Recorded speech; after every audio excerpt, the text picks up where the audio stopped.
I never thought the worst betrayal of my life would come from my own sister, but here I am, 43 years old, standing in the rain outside a house that legally belongs to me, watching strangers laugh through my living room windows. If you've ever felt invisible in your own life, you'll understand what I mean when I say that sometimes the cruelest thing someone can do isn't to hurt you, it's to act like you don't exist at all. Before we go any further, I need you to do something for me. Drop a comment below and tell me where you're watching this from. Are you listening while you work? While you drive? During a sleepless night when the past won't leave you alone? Because this story, my story, it's not just mine anymore. It belongs to anyone who's ever been discarded, talked over, or told they didn't matter. And if you want to hear more stories like this, real accounts of betrayal, revenge, and resilience, check the description box below. You're going to need them after this. My name is Caroline Mitchell, and 6 months ago, I buried my husband of 19 years. Richard wasn't perfect, no one is, but he was mine, and he was solid. And when he died from a sudden heart attack at 51, he took every ounce of stability I'd built my adult life around. The grief didn't hit me all at once. It came in waves, some days manageable, other days so crushing I couldn't get out of bed. I stopped answering my phone. I stopped checking emails. I existed in a fog of funeral arrangements, insurance paperwork, and the suffocating silence of a house that once held laughter. That's when my younger sister, Diane, showed up at my door with grocery bags and sympathy casseroles. She was 40, polished, always put together in a way I never managed to be. Her husband, Greg Thompson, was a regional sales manager for some pharmaceutical company, cocky, loud, the kind of man who dominated every room he entered whether anyone wanted him to or not. They had 2 kids, a McMansion in the suburbs, and a marriage that looked perfect from the outside. I should have known better than to trust perfect. Diane cried with me. She held my hand during the burial. She told me I wasn't alone, that family was everything, that she'd be there for whatever I needed. And God help me, I believed her. When she suggested I take some time away, maybe spend a few weeks at the waterfront property Richard and I had bought 3 years earlier as a retirement dream, I thought it was kindness. The house sat 2 hours north, right on Lake Harmony, Pennsylvania, a modest 2-bedroom with a dock, wraparound porch, and enough peace to maybe, just maybe, help me remember how to breathe again. I told Diane I'd think about it. The truth was, I wasn't sure I was ready. The lake house had been Richard's vision more than mine, but it was ours, and going there without him felt like reopening a wound that hadn't even begun to scar over. Still, 3 weeks after the funeral, when the walls of our suburban home started closing in and every corner held a memory I couldn't face, I packed a bag, left a key with Diane in case of emergencies, and drove north. I didn't tell her I was going. I didn't tell anyone. I just needed silence. I needed space. I needed to figure out who Caroline Mitchell was without Richard beside her, and I thought, naively, stupidly, that I could find that at the lake. The first week was exactly what I needed. I woke with the sunrise, drank coffee on the dock, watched the water shift from silver to gold to deep blue as the day progressed. I cried when I needed to. I slept when exhaustion finally won. I started journaling again, something I hadn't done since college. Slowly, painfully, I began to feel like maybe I could survive this. Maybe I wouldn't be okay for a long time, but I'd survive. Then, on a gray Thursday afternoon in early October, I ran out of groceries. The nearest town was 15 minutes away, and I made a quick trip to the local market, grabbed essentials, and headed back. The whole errand took maybe an hour. When I pulled into the gravel driveway, there were 3 cars parked where mine should have been. I didn't recognize any of them. My first thought was that I'd taken a wrong turn, but no, there was the dock, the porch, the wind chimes Richard had hung the summer before he died. This was my house. So whose cars were these? I grabbed my grocery bags and walked up the front steps. Before I could even reach for my keys, the door swung open, and there stood Greg, my brother-in-law, wearing cargo shorts and a stained t-shirt, holding a beer at 2 in the afternoon. He looked at me like I was a door-to-door salesman interrupting his vacation. Caroline! He didn't say it warmly. He said it like my presence was an inconvenience. What are you doing here? I blinked at him, genuinely confused. I'm staying here. What are you doing here? He stepped aside, and I saw them, his parents, his brother, his sister-in-law, 2 kids I didn't recognize, all sprawled across my furniture, bags and suitcases piled in the hallway, the smell of fried food hanging in the air. My waterfront retreat had been turned into a family reunion I hadn't been invited to. Diane gave us the key, Greg said, as if that explained everything. Said the place was just sitting empty, and we could use it for the long weekend. Figured you wouldn't mind. Wouldn't mind. As if my grief, my space, my home was just an empty rental property waiting to be used. I felt something crack open inside my chest, something raw and furious, but I kept my voice steady. I'm staying here, Greg. I've been here for a week. He shrugged, taking a swig of his beer. Well, we're here now. We drove 2 hours. The kids were excited. Can't you just come back next week or something? I stood there, grocery bags cutting into my palms, and I realized something horrible. He genuinely didn't see the problem. To him, I was just an obstacle. A burden. Something to be moved out of the way so his plans could continue uninterrupted. That's when I heard his mother's voice from the living room. Greg, who's at the door? Nobody important, he called back. Then, turning to me, he lowered his voice like he was doing me a favor. Look, Caroline, I don't want to be a jerk here, but you've been moping around for weeks. You've got a whole house back in town. Why do you need to be here right now? We're only staying through Monday. Just go home. Go home. Like I was a stray dog. Like I didn't belong. And that's when it happened, the moment I'll never forget. He stepped closer, his face hardening, his voice rising just enough for everyone inside to hear. Why is this burden here? Leave now. The words hit me like a slap. Burden, he called me a burden. In my own house, while standing in my doorway, surrounded by his family, using my things, occupying my space. I felt every eye in that room turn toward me, waiting to see what I'd do. Waiting to see if I'd fight or fold. And you know what? I smiled.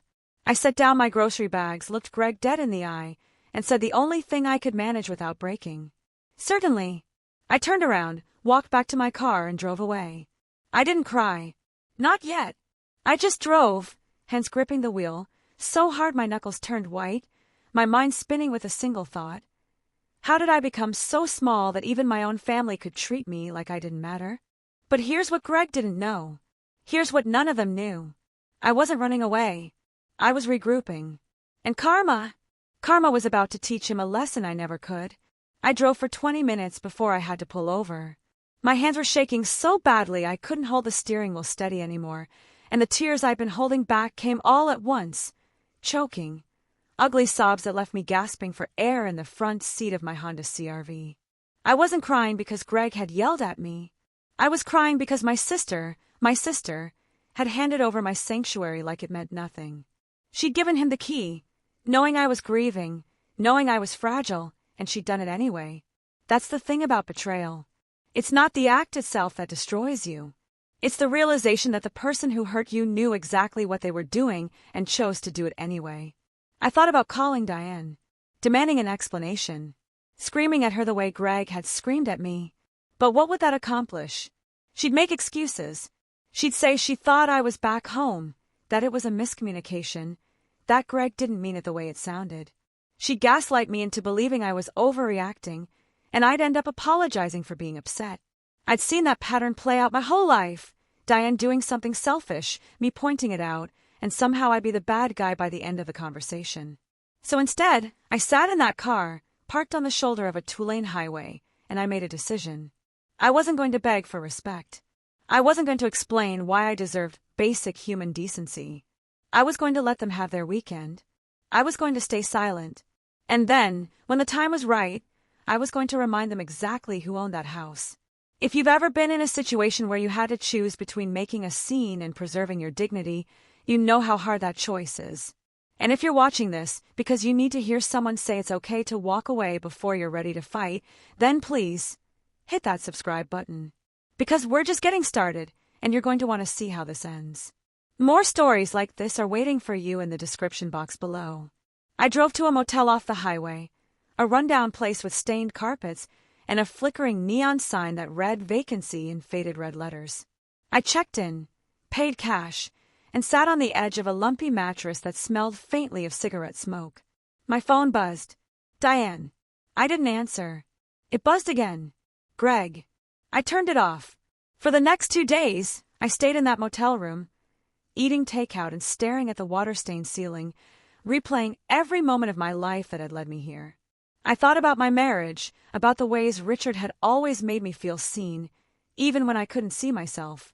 I thought about my parents, both gone now, and how they'd always favored Diane, the charming one, the easy one, the daughter who never caused problems. I thought about all the times I'd swallowed my anger to keep the peace, all the times I'd made myself smaller so someone else could feel bigger. And I realized something. I was done. On Sunday morning, I turned my phone back on. 17 missed calls, 12 texts, most from Diane, a few from Greg, one from his mother. I deleted them without reading. Then I opened my email and started doing research. Here's what I knew. The lake house was solely in my name. Richard and I had bought it before we got married, and when we did get married, we'd never bothered to add him to the deed. After he died, the house became part of his estate, which meant it went through probate, which meant it was legally, unquestionably, 100% mine. Diane had no claim to it. Greg had no right to it. They were trespassers. I pulled up the contact information for the local police department in Lake Harmony. Then I hesitated. Did I really want to do this? Did I want to humiliate my sister's husband, potentially ruin a family holiday, and burn bridges I might never be able to rebuild? Yes. Yes, I did. But not yet, because I wanted them to feel safe first. I wanted them to settle in, to relax, to believe they'd gotten away with it. I wanted Greg to crack open another beer and laugh with his family about how he'd handled the situation. I wanted them to forget I existed. So I waited. Monday afternoon, I called the Lake Harmony Police Department. I spoke to a tired-sounding officer named Martinez, explained the situation calmly and factually. I own the property. I had not given anyone permission to stay there, and there were currently multiple people occupying it without my consent. He asked if I wanted to press charges. I said I'd prefer they just be removed, but I wanted it on record that this had happened. Officer Martinez said he'd send someone over within the hour. I hung up, got in my car, and started driving north. I wasn't going to miss this.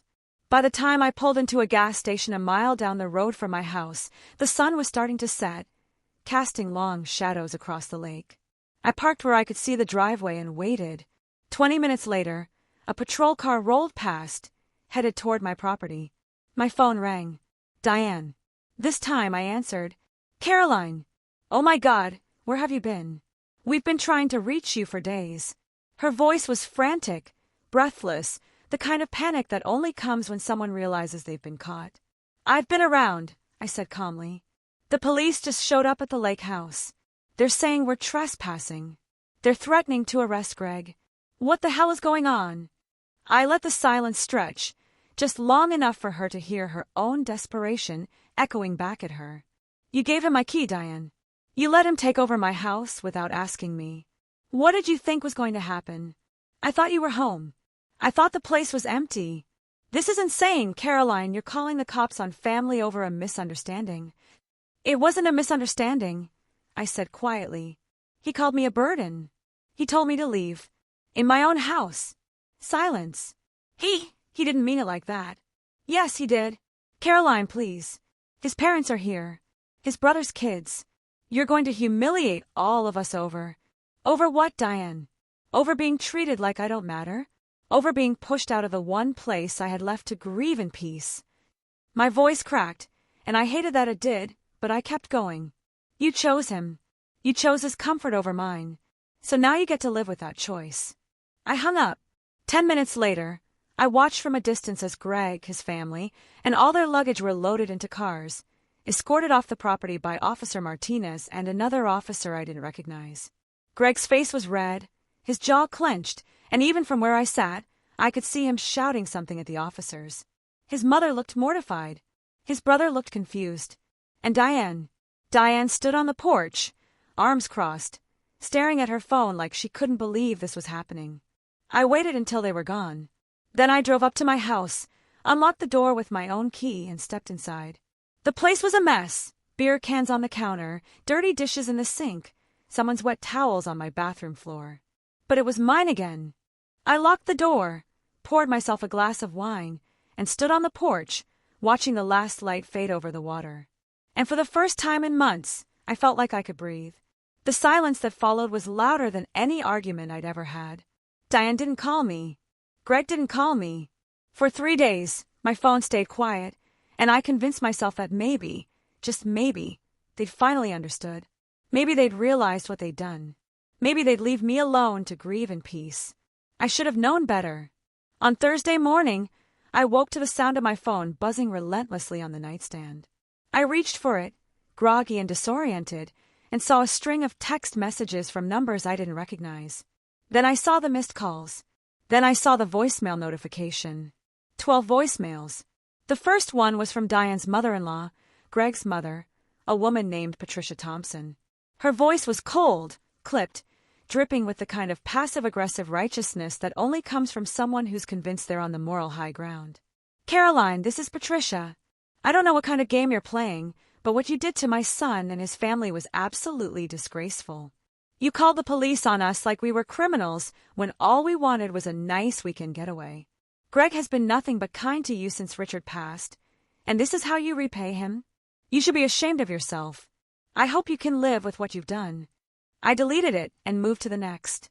Greg's brother, then his sister-in-law, then a cousin I'd met once at a Christmas party 4 years ago. All of them saying the same thing. I was cruel, vindictive, ungrateful, selfish. I'd ruined a family vacation. I'd embarrassed them. I'd gone too far. Not a single one of them asked why I'd done it. Not a single one of them acknowledged that I'd been kicked out of my own house. Not a single one of them cared that I was a widow who just buried her husband and needed space to grieve. I sat there on the edge of my bed, phone in hand, and I felt something shift inside me. It wasn't anger this time. It was clarity. These people didn't see me as a person. They saw me as an obstacle to their comfort, and the moment I'd refused to move, I'd become the villain in their story. Let me tell you something. If you've ever stood up for yourself and been made to feel like the bad guy for it, you're not alone. That's what manipulative people do. They rewrite the narrative, so you're always the problem. And if this resonates with you, if you've been there, drop a comment and tell me your story. You're not crazy. You're not overreacting. And you deserve better. Don't forget to check the description box below for more stories about reclaiming your power. I turned off my phone and spent the rest of the day cleaning the lake house, scrubbing away every trace of Greg and his family. I washed the sheets, disinfected the counters, threw away the half-empty beer cans and leftover pizza boxes. I needed the place to feel like mine again, not theirs. By evening, the house was spotless. I made myself dinner, pasta with olive oil and garlic, something simple and comforting, and I sat on the porch with a glass of wine, watching the sun dip below the horizon. The lake was calm, reflecting the sky in shades of orange and pink, and for a moment, I felt something close to peace. Then my phone rang. I turned it back on out of habit, and now I regretted it. Diane's name flashed on the screen. I almost didn't answer. But some part of me, some stupid, hopeful part, thought maybe she was calling to apologize. I answered. Caroline. Her voice was tight, controlled, the way it got when she was trying not to yell. We need to talk. I don't think we do, I said. Yes, we do. Because what you did was unforgivable. I laughed. I couldn't help it. What I did? Diane, are you serious right now? You humiliated my husband in front of his entire family. You called the police on him like he was some kind of criminal. Do you have any idea how that made him look? Do you have any idea how he made me feel when he called me a burden and kicked me out of my own house? He didn't kick you out. Yes, he did. He told me to leave. He yelled at me in front of his family. He treated me like I was an inconvenience. And you, my voice broke, and I hated that it did, but I kept going. You gave him the key, Diane. You knew I was there. You knew I was grieving. And you gave him my key anyway. Silence. I thought you'd gone home, she said finally, but even she didn't sound convinced. You didn't ask. You didn't check. You just assumed I didn't matter enough to consult. That's not fair. None of this is fair. I shouted, and the words echoed across the empty lake. You want to talk about fair? Fair would have been you showing up for me when Richard died, instead of using my grief as an excuse to give your husband a free vacation rental. Fair would have been you standing up for me when he called me a burden. But you didn't. You didn't because you never have. You've always chosen everyone else over me, and I'm done pretending it doesn't hurt. Another silence. Longer this time. I can't believe you're making this about you, Diane said quietly. Richard just died, and somehow you've turned this into a soap opera where you're the victim. That was it. That was the moment I realized I wasn't just done with this conversation. I was done with her. Goodbye, Diane. I hung up. This time, I blocked her number. Then I blocked Greg's. Then Patricia's. Then everyone else who left me a voicemail. I didn't know them explanations. I didn't know them access to me. I didn't know them anything. The next morning, I woke up to an email. It was from Greg, sent from an account I didn't have blocked. The subject line read, "You're going to regret this." I almost deleted it without reading, but curiosity got the better of me. I opened it. Caroline, *, you think you won, but you didn't. You made a huge mistake. Diane and I have been talking, and we've decided we're done with you. You're not welcome at family events anymore. You're not welcome at holidays. You're not part of this family.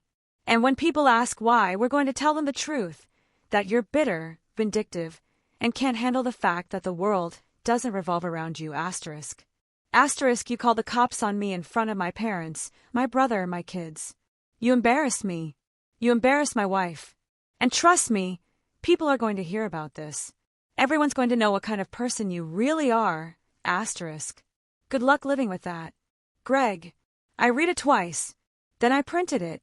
Then I forwarded it to my lawyer. Because here's the thing about people like Greg, they think they're untouchable. They think they can bully, intimidate, and threaten without consequences. They think power is about who can yell the loudest. But I'd learned something in the weeks since Richard died. Real power isn't loud. It's quiet. It's knowing your worth and refusing to let anyone take it from you. And Greg, he was about to find out just how powerful silence could be. 2 weeks passed. I stayed at the lake house, healing in the stillness, journaling every morning, taking long walks along the water. I didn't check social media. I didn't reach out to old friends. I just existed, slowly stitching myself back together in the quiet. But I wasn't idle. I'd sent Greg's threatening email to my lawyer, a sharp woman named Angela Martinez who'd handled Richard's estate. She read it, raised an eyebrow, and said, "This is harassment. Potentially libel if he follows through on his threats. Do you want to pursue it?" I told her I'd think about it. But honestly, I didn't need to pursue anything. Because karma, as it turned out, had its own plans. It started with a phone call from Diane's neighbor, a woman named Beth I'd met a handful of times at backyard barbecues. She was kind, chatty, the type of person who knew everyone's business but never used it maliciously. When her name popped up on my phone, I hesitated before answering. "Caroline? Hi, it's Beth. I don't know if I should be calling you, but I thought you should know. There's a lot going on over here." "What do you mean?" She hesitated. "Diane and Greg, they've been fighting. Loudly. Like, the whole neighborhood can hear them. And last night, the police showed up." My stomach dropped. "Why?" "Apparently Greg got into some trouble at work. Something about misusing company funds for personal expenses. There's an investigation. He's been suspended without pay." I didn't say anything. I couldn't. "Caroline, people are talking. Someone mentioned that lake house incident, and I don't know, it made me think of you. I wanted to check if you were okay." "I'm okay," I managed. "Thank you for telling me." After I hung up, I sat on the porch for a long time, trying to process what I just heard. Greg was being investigated for financial misconduct. The same Greg who'd treated me like garbage, who'd occupied my house without permission, who'd sent me a threatening email. The same Greg who thought he was invincible. I didn't feel triumphant. I felt sad. Sad that it had come to this. Sad that Diane had tied herself to a man who was unraveling. Sad that I'd ever believed family meant unconditional support. A few days later, Beth called again. "He's been fired," she said. "Greg." It was all over their Facebook before Diane deleted it. Apparently, he'd been using company credit cards to pay for personal trips. That lake house weekend, he expensed it as a business retreat. My lake house. He tried to write off my property as a business expense. The audacity was breathtaking. "There's more," Beth continued. "Diane's talking about divorce. She told someone at the gym that she can't trust him anymore, that he's been lying about money for months. Caroline, their whole life is falling apart. I should have felt vindicated. I should have felt like justice had been served. But all I felt was a deep, bone-tired exhaustion. This wasn't the revenge I'd wanted. I hadn't wanted Greg to lose his job. I hadn't wanted Diane's marriage to implode. I just wanted to be left alone to grieve in peace. But the universe, it seemed, had other plans. A month later, I got a call from Diane. I'd unblocked her number a week earlier, not because I'd forgiven her, but because I'd realized holding on to anger was only hurting me. When I answered, her voice was small, broken. "Caroline, can we talk? I'm listening. I'm sorry. For everything. For giving Greg the key. For not standing up for you. For letting him treat you that way. You were right. About all of it." I didn't respond. I let her sit in the silence. "He's gone," she continued. "Greg. He moved out last week. The divorce is going through. And I know you probably don't care, but I needed you to know that I see it now. I see what he did. I see what I let him do. And I'm so sorry. What do you want me to say, Diane? I don't know. That you forgive me? That we can fix this?" I closed my eyes, listening to the sound of the lake lapping against the dock. "I don't know if I can forgive you yet. Maybe someday. But right now I need space. I need to figure out who I am without Richard, and I can't do that while managing your guilt. I understand. But Diane, for what it's worth, I hope you find yourself too. I hope you figure out what you want your life to look like, and I hope you choose better next time. For yourself and your kids." She started crying then, soft, hiccuping sobs that broke something in me. We were sisters, after all, and even through all the hurt, some part of me still loved her. "Thank you," she whispered. "I'll leave you alone. But if you ever want to talk, I'm here." We hung up, and I sat on the porch, watching the sun set over the water, feeling lighter than I had in months. Here's what I learned through all of this. Revenge isn't about making someone suffer. It's about reclaiming your power. It's about standing up and saying, "I matter." And sometimes, the best revenge is just living well, taking up space, and refusing to let anyone make you feel small ever again. Greg lost his job because of his own choices, not because of me. Diane's marriage fell apart because it was built on lies, not because I called the police. I didn't cause their downfall. I just stopped letting them use me as a doormat. And that, more than anything, was the real victory. 6 months later, I'm still at the lake house. I've made it my own now, painted the walls, replaced the furniture, planted a garden out front. I've started writing again, really writing, not just journaling but stories, essays, things I never thought I'd have the courage to share. I've made friends in town, joined a book club, started volunteering at the local animal shelter. And every morning, I wake up to the sound of the lake, pour myself a cup of coffee, and step out onto the porch. I watch the sun rise, and I remind myself that I survived, that I'm still here, that I'm enough. If you've made it this far, thank you for listening to my story. If you've ever been betrayed, dismissed, or made to feel like you don't matter, please know this: you do. You matter. Your pain is valid.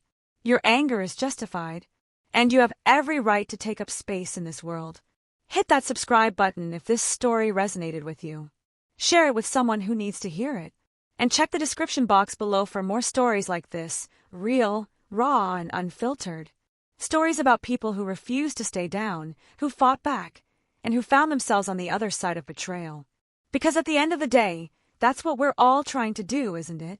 Find ourselves, reclaim ourselves, and remember that we were never the burden someone else tried to make us believe we were. Take care of yourself. And remember, karma might be slow, but it's always watching.